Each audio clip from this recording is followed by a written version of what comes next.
Assalamualaikum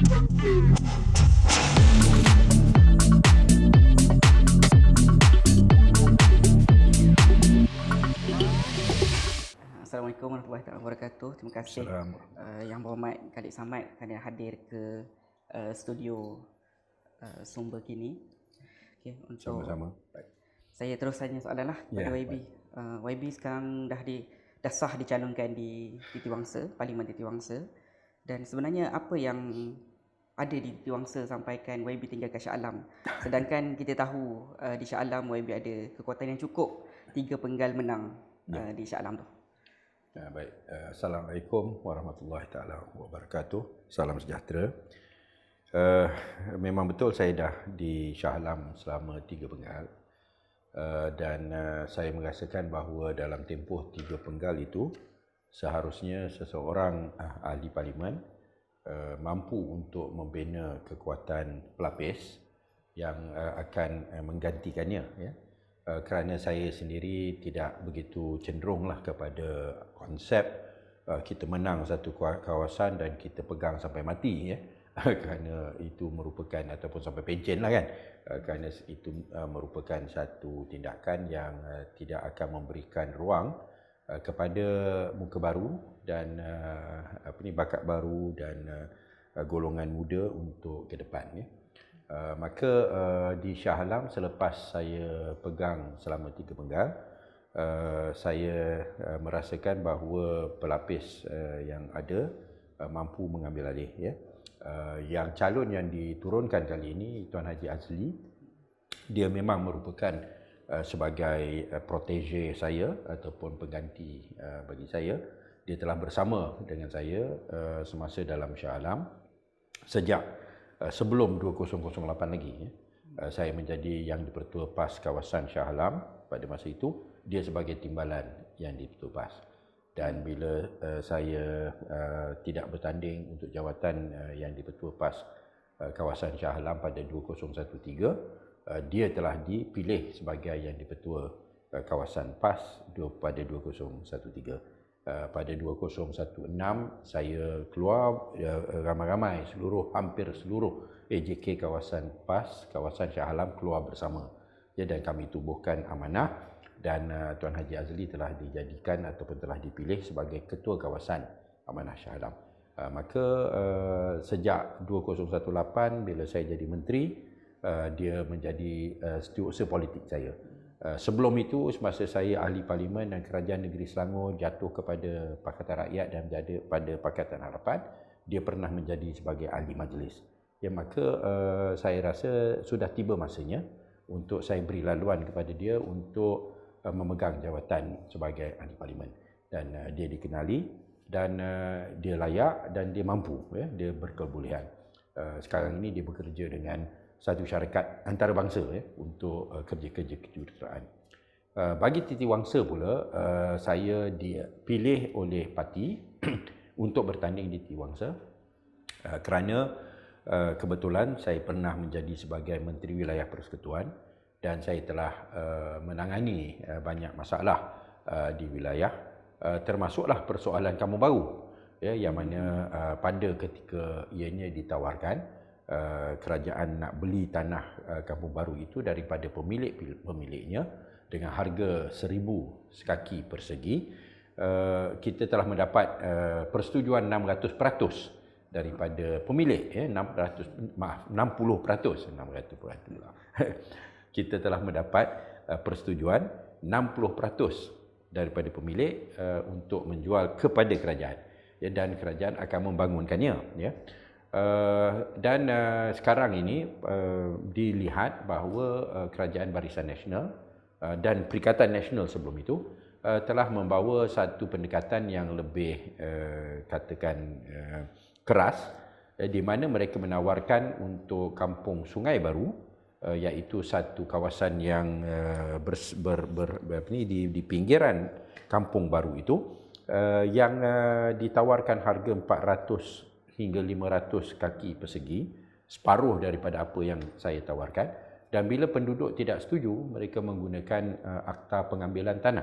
Ini berarti tanah itu diambil secara paksa, dirampas daripada pemilik-pemilik yang tidak setuju untuk menjualnya dengan harga yang serendah itu, ya.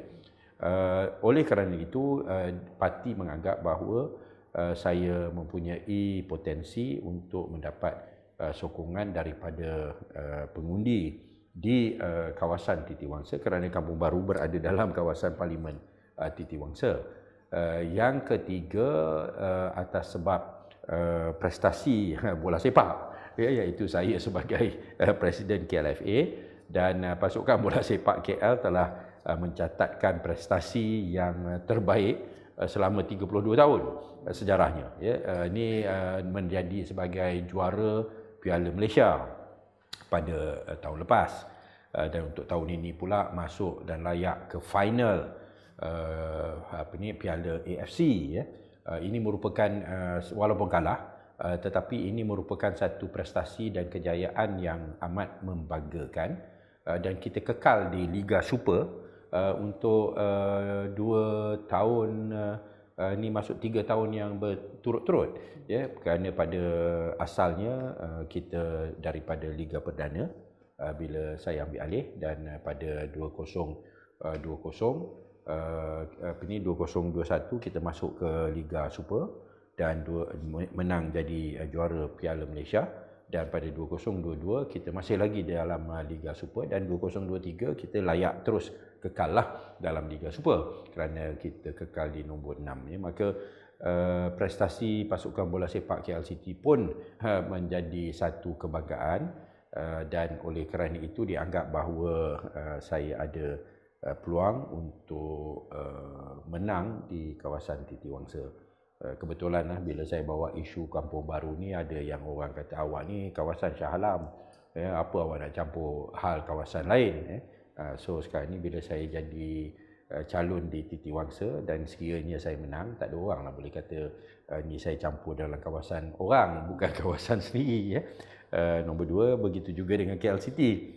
Saya sebagai ahli Parlimen Shah Alam, orang kata macam mana awak ni daripada Shah Alam awak jadi Presiden KLFA, ya, dan terlibat dengan KL City. Sepatutnya kamu jaga terlibat dengan bola sepak Selangor, ya. So sekarang ni bila saya pindah ke Titiwangsa, dan sekiranya warga Kuala Lumpur, warga Titiwangsa menerima saya sebagai wakil rakyat mereka dan sebagai ahli parlimen bagi mereka, kedua-dua isu tu selesailah, kira selesailah. Saya tertarik dengan isu Kampung Baru tu. Kalau YB boleh menang lagi untuk PRU15, adakah YB akan fight benda yang sama untuk Kampung Baru atau serah kepada orang lain? Ya, saya tidak setuju secara prinsip penggunaan akta pengambilan tanah untuk tujuan nak ambil tanah secara paksa daripada pemilik untuk diserah kepada pemaju, untuk dibangunkan kondominium dan sebagainya. Dan sikap ini saya akan terus memperjuangkan. Kalau kita dapat membentuk kerajaan, ya, bukan sekadar menang di parlimen tapi dapat membentuk kerajaan, saya akan batalkan, ya, perintah pengambilan tanah menggunakan akta pengambilan tanah di Kampung Sungai Baru, ya. Kerana ini merupakan satu presiden yang amat berbahaya. Sekarang ini dengan apa yang diamalkan di Kampung Sungai Baru itu, maka kerajaan boleh ambil mana-mana tanah untuk tujuan nak serah kepada pemaju, dan ini akan membuka pintu ke arah salah guna kuasa, penyelewengan, rasuah dan penindasan dan kezaliman, ya. Dia kena kembali kepada prinsip yang asal, iaitu pengambilan tanah ini kalau nak dilakukan mesti untuk kegunaan awam, iaitu untuk buat sekolah ke, buat hospital ke dan sebagainya, iaitu kerajaan, ya, bukan untuk beri kepada pemaju. Ya, kalau ini dibenarkan, maka ianya akan membuka pintu salah guna kuasa dan penyelewengan, ya, dengan seluas-luasnya. Menteri boleh disogok untuk mengambil alih tanah, ambil tanah milik swasta ataupun milik peribadi untuk diserah kepada pemaju dengan harga yang rendah, dan pemaju itu sogok menteri, ya, sebagai contohlah. Ini akan menjadi satu masalah. Maka saya akan memperjuangkan supaya akta pengambilan tanah ini tidak akan digunakan, dan kalau orang nak beli tanah itu dia mesti beli dengan harga yang merupakan harga pasaran, yang boleh kita dapat penilaian bukan saja daripada kerajaan tetapi juga daripada swasta dan atas persetujuan, ya. Dan kita kena pujuklah, macam saya usahakan di Kampung Baru tempoh hari, ya, yang bila ditawarkan 1,000 sekaki persegi. Dan tawaran 1,000 sekaki persegi ini akan saya teruskan, dan untuk Kampung Sungai Baru kemungkinan ianya akan lebih tinggi kerana tanah di Kampung Sungai Baru itu adalah tanah leasehold. Dia bukan tanah reserve Melayu, dia tanah yang bebas daripada apa-apa sekatan, dan sepatutnya nilainya lebih tinggi daripada nilai yang kita tawarkan untuk Kampung Baru, iaitu tanah Malay Agricultural Settlement, tanah MAS, ya, yang mana yang dinamakan MAS tu, Malay Agricultural Settlement, yang ada berbagai-bagai jenis sekatan, ya. So kalau saya menang di Titiwangsa dan kita dapat bentuk kerajaan bawah PH, maka kita akan menjamin keadilan kepada pemilik-pemilik tanah, bukan sekadar di Kampung Sungai Baru tetapi di seluruh negara lah. Akta pengambilan tanah untuk tujuan pembangunan itu tidak akan digunakan. Okey. Terima kasih Wabi. Kita beralih kepada soalan yang lain sikit daripada soalan yang Titiwangsa tadi. Ya. Kita dengar 1-2 hari ni ada isu pemecatan pengerusi Amanah Kedah dan Pak Razi Muhammad Zawawi percaya yang dia percaya yang tak boleh letak calon DAP di Parlimen Jerai. So sebab tu dia letak jawatan atau dia dipecat. Adakah dia ada masalah ada masalah ke daripada segi kepercayaan kepada masyarakat Melayu yang akan undi Amanah atau Melayu, dan masyarakat Cina akan undi DAP atau Cina, sebab tu dia marah dengan DAP? Dia mempunyai pandangan yang berbeza, ya, dan pandangan yang berbeza itu tidak ada masalah. Dia tidak dipecat oleh kerana mempunyai pandangan yang berbeza, ya. Dia dipecat kerana atas sebab dia tak bersetuju dengan tindakan menyerahkan Jerai kepada DAP. Dia menghasut ahli-ahli dan pimpinan Amanah Kedah untuk boikot pilihan raya. Ya, bila dia menghasut untuk boikot pilihan raya atas sebab dia mempunyai pandangan yang berbeza ini dengan pimpinan, ini merupakan satu tindakan sabotaj dan khianat, ya. Dan itu kita tak boleh benarkan, ya. Mungkin kalau dia ada pandangan berbeza, dia sampai dia suarakan, dia tak teruk lagi, tapi dia kata okeylah, dalam keadaan saya tak bersetuju pun tapi saya akan cuba dapatkan sebaik yang mungkin, tapi saya tahu bahawa kita akan kalah oleh kerana ini, itu satu hal. Tapi ini tidak. Dia menghasut supaya pilihan raya diboikot oleh ahli amanah seluruh negeri Kedah, dan ini akan merupakan satu tindakan yang melampau dan tidak boleh diterima lah. Dari sudut DAP, bagi Parti Amanah Negara dan Pakatan Harapan, DAP ini adalah parti yang berbilang kaum. Walaupun dia ni ditohmah dan difitnah sebagai parti chauvinis Cina, tomahan dan fitnah ini adalah dilakukan oleh musuh-musuh politik Amanah dan Pakatan Harapan dengan tujuan supaya orang Melayu takkan sokong Amanah dan Pakatan Harapan. Tetapi ianya adalah fitnah kerana ianya tidak benar, kerana ramai ahli DAP yang bukan Cina. Dia ada yang India, Gobind Singh bukan Cina, Kula bukan Cina, ya. Maria Chin bukan Cina, ataupun dia Cina tapi dia dah beragama Islam. Ada juga Rara bukan Cina dan sebagainya. Ramai juga yang bukan Cina yang menjadi anggota kepada DAP. Maka fitnah ini mesti dilawan, ya. Dan kita tak bolehlah mempunyai satu sikap mengiyakan fitnah dan tomahan itu sehingga kita pun kata DAP awak jangan masuk kawasan Melayu, ya. Kalau kita buat begitu, sampai bila fitnah dan tomahan ini akan kita terpaksa tangani.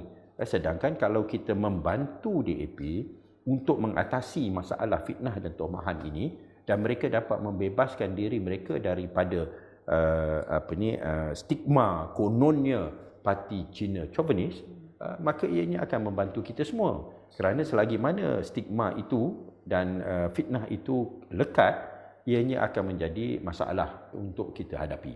Ya, untuk nak bantu DAP ini, maka kita sendiri mesti menunjukkan satu sikap yang menyokong DAP sebagai parti yang berbilang kaum.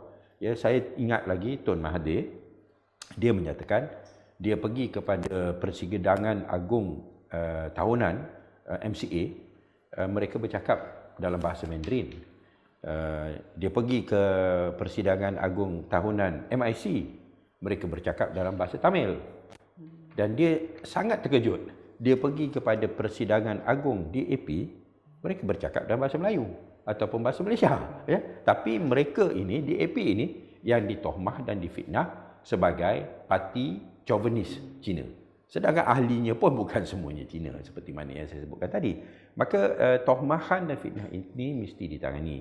Saya dulu dalam PAS, dan pada satu ketika dulu, PAS dilabel parti ekstremis Islam di kalangan masyarakat bukan Islam.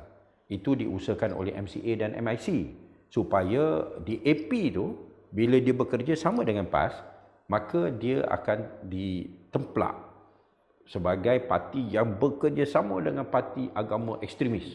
Ya, selalu apa yang dilakukan oleh DAP, dia membantu PAS pada ketika itu dengan membawa PAS ke dalam program-program di masyarakat Cina.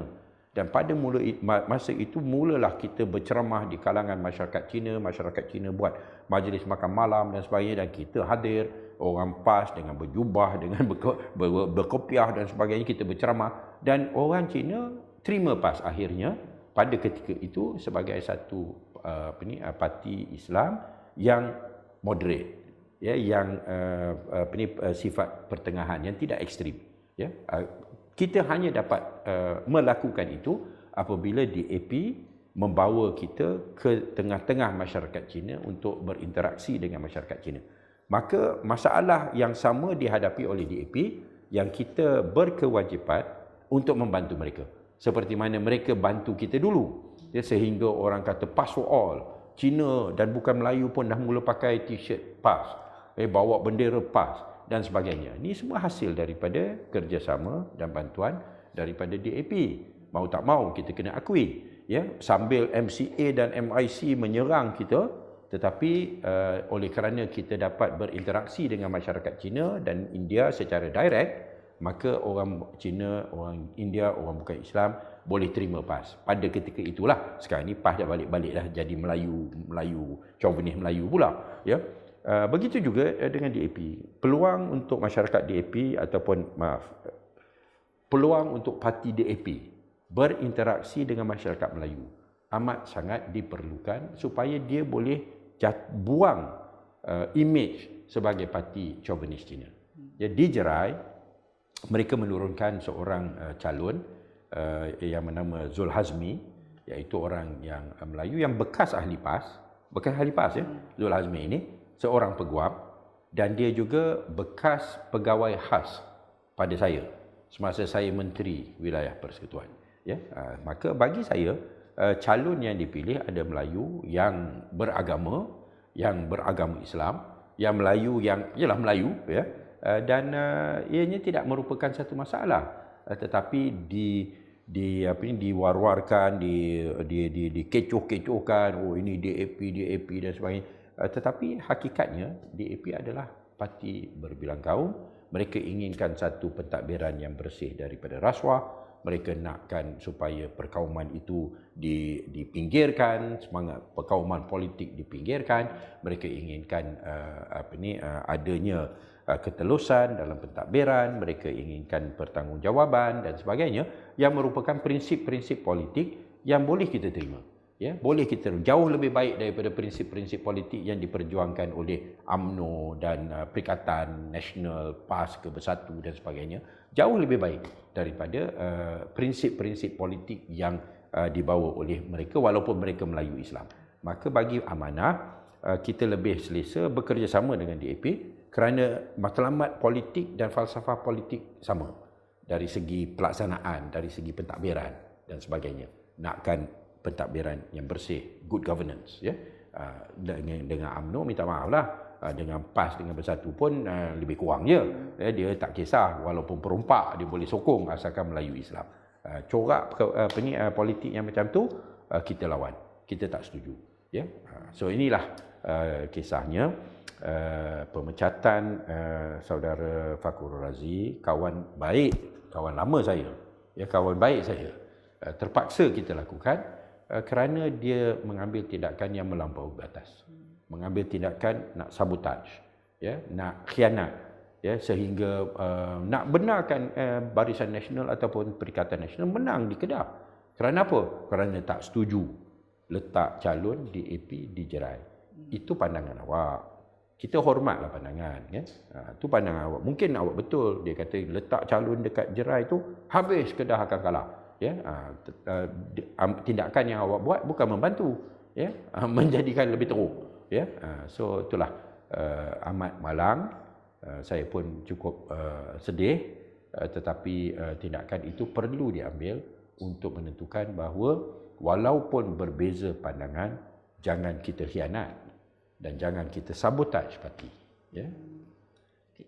Tadi saya menarik dengan sebab YB daripada dulu di Parti PAS. Yeah. Sekarang YB masih percaya dan yakin penyatuan dengan DAP itu adalah satu benda yang baik. Tetapi kita perasan 2-3 hari ini pimpinan PAS sendiri yang mana dia telah mengeluarkan satu post di Twitter yang cakap DAP pro komunis dan sebagainya.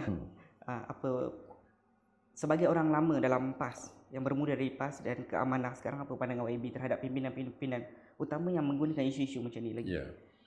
Saya amat kecewalah adanya pimpinan yang kononnya Islamik di kalangan ustaz, asatizah dan sebagainya, kononnya memperjuangkan Islam tapi dia sanggup fitnah dan dia sanggup menggunakan isu perkauman dan dia sanggup memperalatkan agama untuk kepentingan politik, ya. Untuk mengatakan bahawa DAP itu komunis atas dasar apa? Dan seperti mana yang kita tahu bahawa parti komunis diharamkan di negara Malaysia ini, ya, dan perlembagaan negara mesti diterima oleh mana-mana parti politik yang berdaftar. Tak mungkin parti politik yang menolak perlembagaan negara boleh didaftarkan, ya. Lalu ini semua merupakan tuduhan liar, fitnah yang bertujuan untuk mendapatkan sentimen, menggunakan sentimen dan emosi untuk menolak DAP, ya. Sedangkan kita nampak sebagai contoh negeri Selangor, DAP ada ramai adunnya dan beberapa exco adalah daripada DAP. Tetapi orang Melayu Islam hidup dengan aman, sejahtera di negeri Selangor. Malahan ramai yang datang daripada Kelantan yang bekerja di Selangor. Ramai yang daripada Terengganu datang kerja di Selangor. Ramai daripada Kedah datang kerja di Selangor. Tak ada pula mereka meraung ke, melaung ke, merungut ke, teruklah kita Melayu kat Selangor ni tak boleh hidup di Selangor lah. Mari kita balik pada negeri kita masing-masing. Ya, tak ada pula. Ramai yang komplain keadaan kehidupan di Kelantan dan di Terengganu dan di Kedah. Ya, dan dia datang ke Selangor dan juga ke Pulau Pinang, bekerja di situ dan hidup di situ dengan aman. Lalu semua tuduhan ini adalah kata-kata yang melampau dan walaupun mereka bukan Islam, tidak beragama Islam, tidak bererti bahawa kita ni boleh memfitnah dan menzalimi mereka, ya. Orang yang dizalimi doanya tidak ada hijab dengan Allah Taala. Ini tidak bererti hanya orang Islam. Orang yang bukan Islam yang dizalimi pun kalau mereka difitnah sebegitu rupa, mereka pun rasa mengeluh dan sebagainya atas sebab penyeleweng, atas sebab fitnah dan kezaliman itu. Allah dengar juga, ya. Lalu inilah jangan kita ambil senang, kita rasa dia orang bukan Islam, kita boleh cakap ikut suka kita. Kita boleh lakukan apa yang kita nak terhadap mereka. Ini satu tindakan yang tidak bertanggungjawab dan akan memberikan gambaran yang buruk terhadap Islam itu sendiri dan terhadap umat Islam itu sendiri. Lebih-lebih lagi daripada parti yang kononnya parti Islam yang sepatutnya bercakap benar, ya. Nah, sifat Nabi Siddiq, ya, Siddiq cakap benar. Tapi kenapa awak menipu? Kenapa awak fitnah? Kenapa awak keluarkan kata-kata yang cukup meleset? Ya, sedangkan arwah Tok Guru Nik Aziz cukup bangga bila dapat bekerjasama dan bersama dengan pemimpin-pemimpin DAP atas prinsip-prinsip politik yang bersih. Ya, ni kita tengok sampai ke tahap arwah Tok Guru Nik Aziz pergi ke rumah Karpal Singh menyambut hari jadi Karpal Singh, nak tunjuk betapa kita ni terbuka, ya, dan apa yang baik kita boleh bersama, ya. Tapi yang perasaan kebencian, perasaan marah terhadap yang bukan Islam dalam DAP itu, ya, yang dianjurkan oleh PAS sekarang melalui tuduhan dan fitnah yang tidak berasas sama sekali, adalah satu tindakan yang tidak wajar dan zalim, ya, dan ianya perlu dihentikan. Ya. Okey, untuk soalan seterusnya mengenai amanah di Kelantan. Tokoh-tokoh seperti Husam Musa dan Nik Omar dikatakan lari ke PKR sebab waktu PC bersama Datuk Seri Anwar Ibrahim, Ustaz Nik Omar tak jawab sama ada dia masih berada di amanah atau di PKR. Dan apa pendapat YB mengenai kredibiliti Ustaz Nik Omar secara peribadi? Sebab di Don Cempaka yang PRU 14 hari itu, dia menang hanya 2,418 berbanding dia menang 2,414 berbanding yang menang PAS ketika itu 10,000, maknanya berkali ganda. Adakah patut Nik Omar masih berada di parlimen di Kelantan? Ya. PRU 14 berbeza keadaannya. Pada ketika itu dianggap bahawa memang tidak ada harapan untuk kita nak menang, dan oleh kerana itu ada sebahagian daripada penyokong-penyokong kita yang tidak mahu Barisan Nasional menang, maka mereka mengundi PAS. Kerana pada ketika itu sikap PAS sebagai sebuah parti yang sanggup menjadi khadam kepada UMNO, ya, belum jelas lagi dan dilihat sebagai pembangkang. Ya, tetapi sekarang ini saya rasa image PAS dah semakin jelas, dan bagi ramai tidak ada beza sama ada PAS ataupun BN, mereka tidak boleh dipercayai. Dan bila image itu sudah jelas, kita merasakan bahawa prestasi kita di Kelantan akan bertambah baik, ya, khususnya bagi Pakatan Harapan. Nik Omar dan Husam memang dua individu yang cukup berpotensi, ya. Bagi Nik Omar pada asalnya kita telah memberikan dia tanggungjawab untuk bertanding di kerusi Kuala Krai. Malangnya setelah dia menerima amanah itu, dia terpaksa menghadapi bantahan daripada keluarganya, khususnya lah ibunya, ya, kerana Tok Guru di Pondok Sungai Durian itu merupakan kawan baik arwah ayahnya, dan oleh kerana itu sukar untuk ibunya menerima dia akan bertanding lawan dengan anak Tok Guru itu, ya. So ia merupakan satu perkara yang ibunya tidak membenarkan dengan keras, dan atas sebab itu saya difahamkan, ya, inilah apa yang cerita yang kita dengar, dia terpaksa menyerah balik kerusi Kuala Krai untuk didapatkan ataupun dicarikan calon yang lain daripada Parti Amanah Negara, ya. Dan oleh kerana Kelantan itu adalah diperintah oleh PAS, maka dia pun menganggap bahawa ketidakselesaan keluarganya terhadap dia sebagai calon yang lawan calon PAS di Kelantan, maka dia memilih untuk mencari kerusi di luar Kelantan. Malangnya di negeri-negeri yang lain kita pun tak begitu banyak kerusi bagi amanah, ya, dan dia telah mendapat tawaran daripada Datuk Seri Anwar Ibrahim untuk bertanding di Perak, dan malangnya tak sempat kita berbincang, dia telah membuat keputusan untuk menerima tawaran itu. Namun demikian, dia telah menyatakan bahawa persoalan peralihan keahlian dia daripada amanah ke PKR tidak timbul, ya, mungkin tidak dibincang lagi pada ketika itu dan sebagainya, dan pada dasarnya ianya dikatakan tidak merupakan satu syarat untuk dia menjadi calon di Pasir Salak. So diberikan gambaran dia masih lagi amanah, tapi dia bertanding atas kerusi yang diperuntukkan kepada PKR. Ya, so benda ni mungkin kita akan jelaskan keadaannya selepas pilihan raya lah. Kerana sekarang ni kita tak naklah kacau apa yang telah ditawarkan oleh PKR kepadanya, kita pun tak nak masuk campur. Itu hak PKR dan hak Ni Omar untuk menimbangnya dan menerimanya. Kerana mereka pun rakan, ya, kita pun dalam rakan sebagai rakan, ya, dalam PH. Kalau dia keluar daripada, dia menyertai PKR, menjadi anggota kepada PKR, secara automatik keahliannya di dalam amanah gugur. Itu memang perlembagaan kita lah.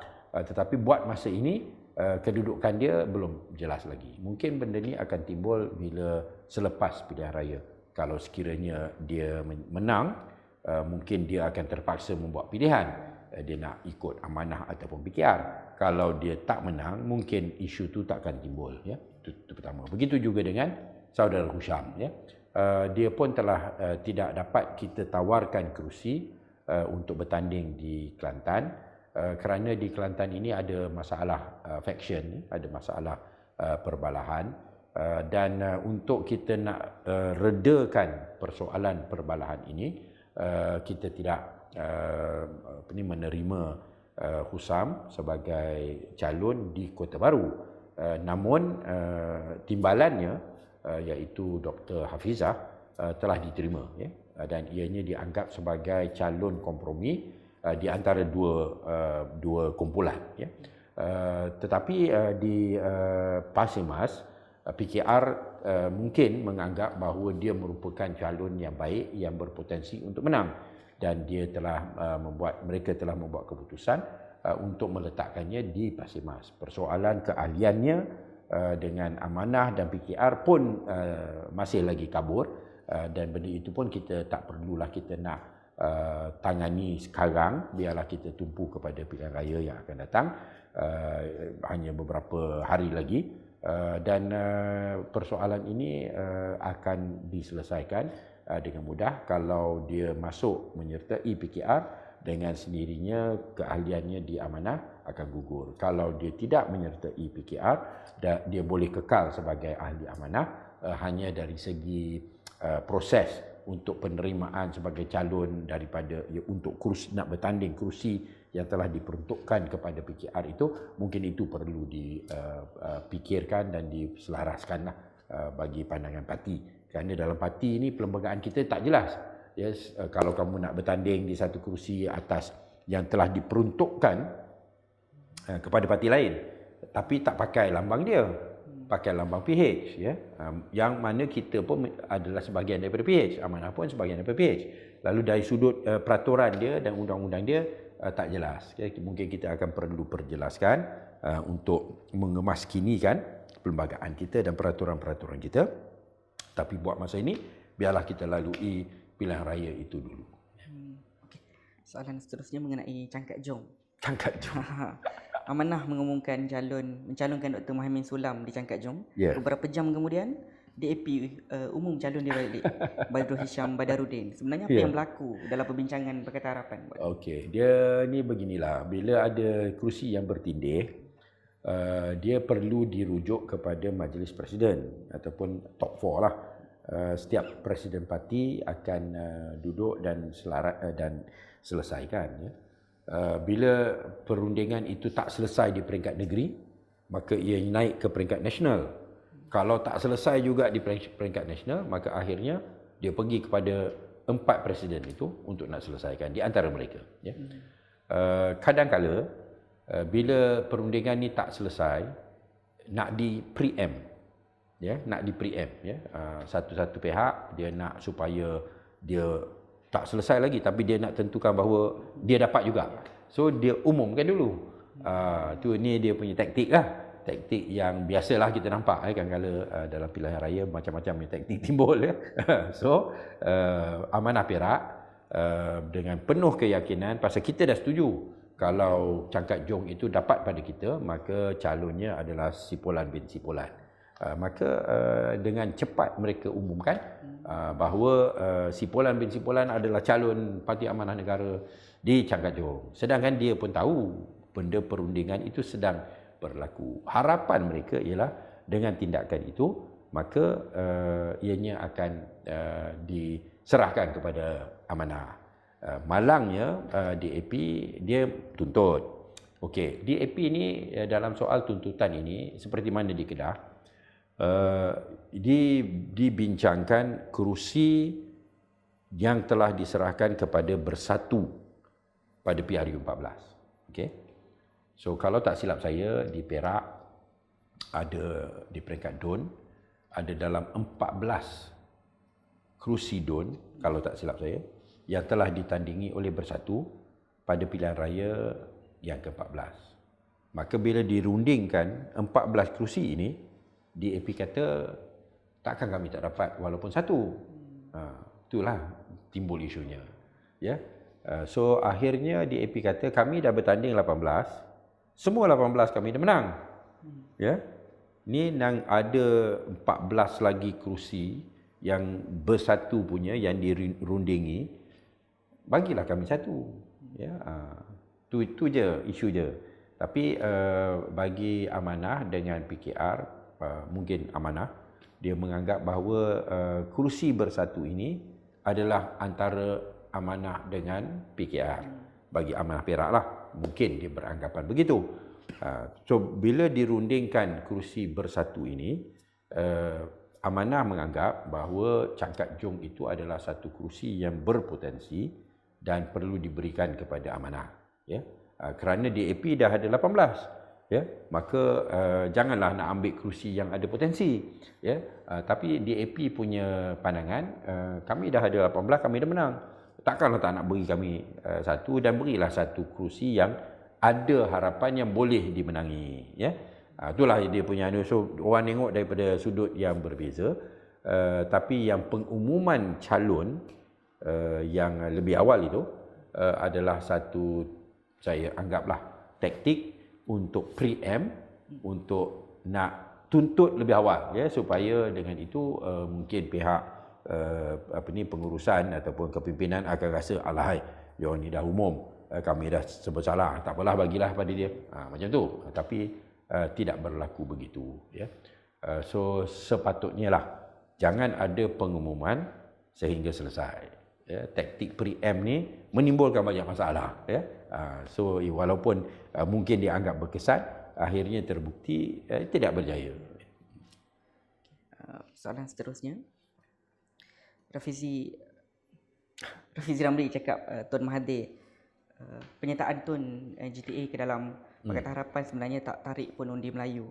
Dan sebenarnya adakah Rafizi tak percaya pada kekuatan atau pengaruh Tun untuk PRU 15 ini? Dan mungkin soalan yang boleh sekali kan, YB sendiri nampak pro kepada penyatuan GTA dengan PH, statement YB hari itu, dan masih adakah masih percaya pada Tun atau sebab tak ada cara lain dah selagi parti pembangkang tak bersatu dalam satu bendera? Ya. Saya berpandangan bahawa kalau semua parti pembangkang dapat bekerjasama, maka kita akan dapat undi yang lebih. Ya. Rafizi beranggapan bahawa tidak. So kita ada perbezaan pandangan lah. Kalau kita tengok di Johor, betul calon-calon pejuang semua hilang deposit. Walaupun hilang deposit, tu undi juga. Ya, ini masih undi. Ya. 200 undi pun 200 masih undi juga. 500 undi masih 500 undi juga. Ya, walaupun kecil.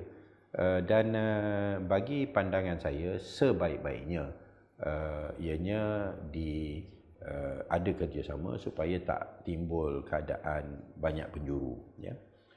Tapi itu pandangan Rafizi dan saya rasa bahawa PH telah membuat keputusan untuk tidak mempunyai apa-apa kerjasama dan hubungan dengan dengan GTA ataupun dengan Pejuang. So keputusan itu saya terimalah kerana bila dah dibincang itu keputusan, kita akurlah.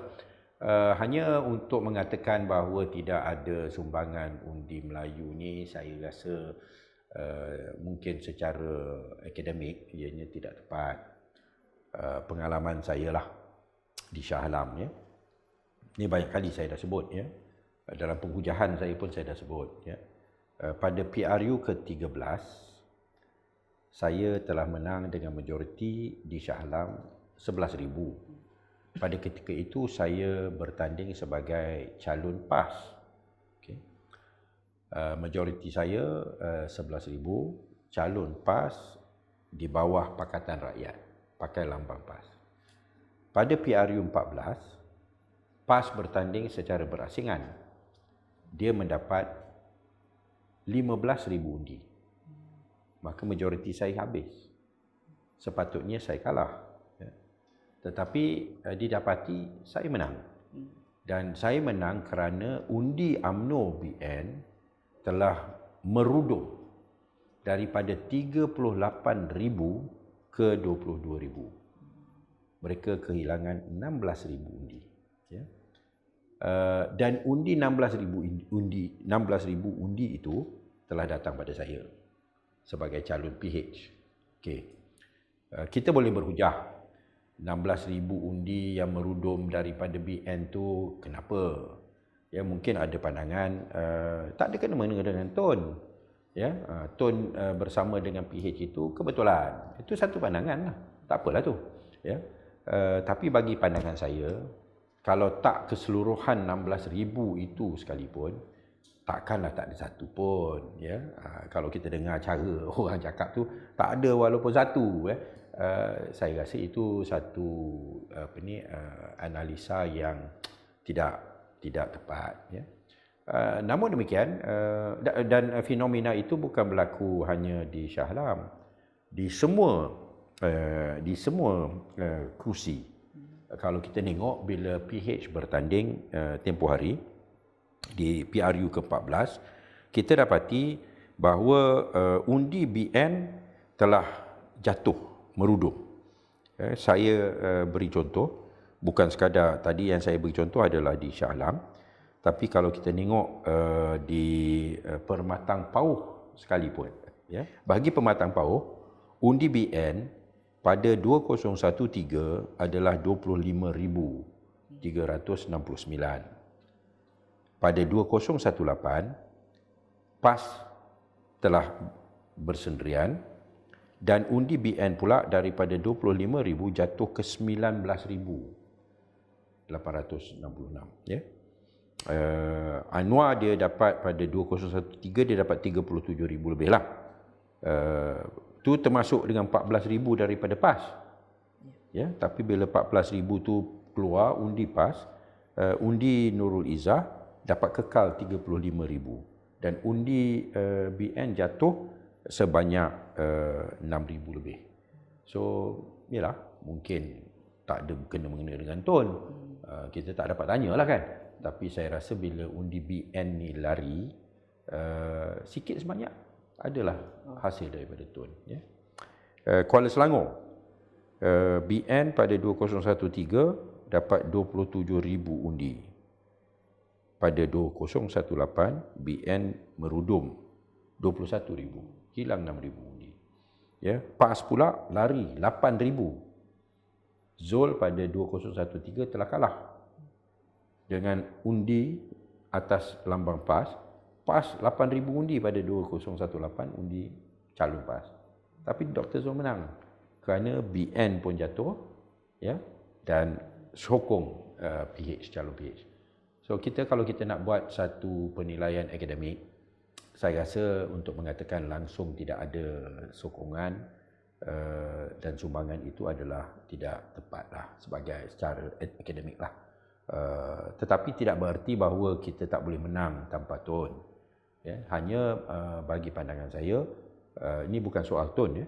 Kalau semua pembangkang bersatu dan bekerjasama, Kalau bukan Tun, kalau Tun dalam BN, biarlah dia pergi BN. Ataupun dia dengan Bersatu, biarlah dia pergi dengan Bersatu kan. Tapi kalau semua pembangkang bersama dan kita hadapi Barisan Nasional dan Perikatan Nasional, maka dan kurangkan penjuru, maka kemungkinan kita menang adalah lebih cerah. Saya akan turun di Titiwangsa, difahamkan bahawa pejuang akan letakkan calon Datuk Seri Khairuddin di Titiwangsa. So saya akan terpaksa berhadapan dengan BN Datuk Johari Gani, terpaksa berhadapan dengan calon Perikatan Nasional, saya difahamkan Dr. Rusni daripada PAS, dan saya akan terpaksa hadapi Datuk Seri Khairuddin daripada Pejuang. Ya, itu adalah lebih sukar untuk saya menang. Tapi taklah mustahil menang, ya. Insya-Allah boleh menang juga kalau kita usaha dan kita berdoa untuk kemenangan. Insya-Allah Allah makbulkan dengan usaha yang gigih, ya. Tetapi sudah logikal, cara logiklah kan, rasional, sudah pasti lebih mudah kalau saya berhadapan hanya dengan BN dan PN, ya. Kalau Datuk Seri Khairuddin bertanding, saya tak tahulah, mungkin orang kata dia kosong, akan dapat kosong, tu pulanglah. Tapi saya rasa tak munasabah, ya. Mungkin dia akan dapat 1,000, 2,000, mungkin 3,000, 4,000, mungkin 5,000, ya, dan ianya akan menjejas peluang calon Pakatan Harapan, ya, untuk menang. Tapi mungkin kiranya saya kalah, na'udzubillah, akan disalahkan mungkin oleh kerana calon dikalahkan, bukan strategi. Ya, strategi tetap betul, ya. Terpulanglah pada masing-masing untuk menilai. Tapi secara logiklah, lagi mudah hadapi 3 penjuru daripada 4 penjuru ataupun 5 penjuru ataupun 6 penjuru, ya. Kita harap bahawa semua pembangkang akan bergabung dan bersatu dan memenangkan calon yang mewakili pembangkang. Tapi kalau dah diputuskan begitu, kita teruslah. Kalau Pakatan Harapan ditakdirkan menang PRU15, tapi Parlimen tergantung, adakah prinsip amanah akan menerima GTA atau Tuan Mahathir untuk buat